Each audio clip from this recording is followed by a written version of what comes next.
Apa itu Islam? Secara bahasa, Islam itu punya beberapa arti. Kalau kita ambil pengertian leksikal, kamus, pengertian bahasa. Jadi, di dalam pembelajaran itu, definisi selalu dibagi dua.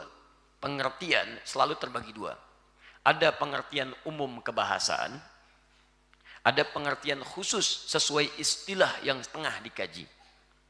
Ya, jadi ada pengertian bahasa, ada pengertian istilah. Istilah itu kemana bahasa ini akan diarahkan. Bisa secara bahasa banyak. Dapat, mampu, bisa racun, banyak. Tapi ketika diberikan istilah, kemana istilah itu akan disematkan? Dalam dunia hewan yang disebut bisa itu bukan dapat, bukan mampu, tapi racun. Dalam dunia misalnya kemampuan pekerjaan yang disebut bisa itu bukan racun, tapi dapat, mampu. Nah, secara bahasa, apa yang disebut dengan Islam? Awas, kaidah ini penting saya sampaikan karena nanti ada tidak sedikit orang sekarang sulit membedakan. Awas, hati-hati, disebutkan sunnah. Sunnah kalau disebutkan kadang-kadang suka dibatasi, padahal sunnah itu ada 3 pengertian selain pengertian bahasa.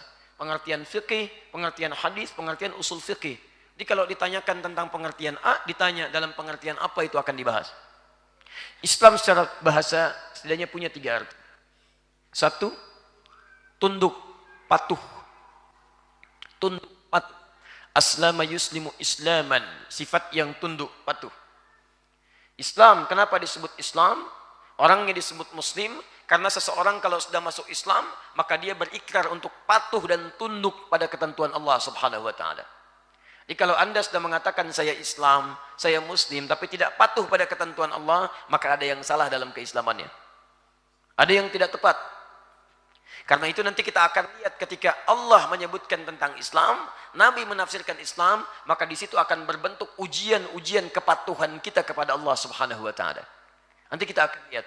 Jadi kalau Anda mengatakan Islam, nanti akan diuji oleh Allah. Diterangkan oleh Nabi ujiannya. Ini Islam itu begini, begini, begini, begini. Kalau Anda tidak mau mengerjakannya, maka belum sempurna keislamannya. Baik. 2. Islam bisa diartikan sesuatu yang menghadirkan kedamaian. Tenang. Nyaman.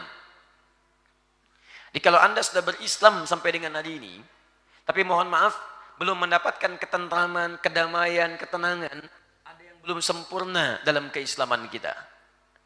Nanti ada kaitan dengan yang pertama.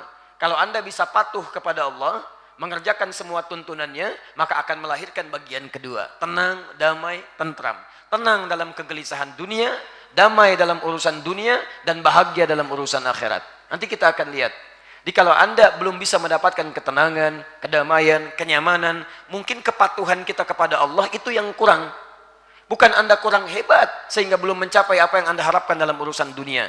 Anda tingkat pendidikan sudah tinggi, kemampuan hebat, tapi kenapa nggak dapat-dapat? Mungkin bukan karena kurang hebat, Anda kurang patuh dengan Allah. Yang punya rezeki kan Allah, yang punya kemudahan Allah, yang punya kenyamanan Allah, yang punya ketenangan Allah. Barangkali Anda kurang dekat dengan Allah, bukan karena Anda kurang hebat. Yang lain bisa, Anda tidak. Padahal sekolah di tempat yang sama, makan juga makannya sama, nasi pakai rendang yang sama, semua sama. Kenapa nggak Anda bisa raih? Nanti kita akan lihat. 2, 3. Islam, tunduk, patuh. Kedua, tenang, damai. Yang ketiga, Islam juga bisa terambil, nanti kita akan lihat dari kata salam.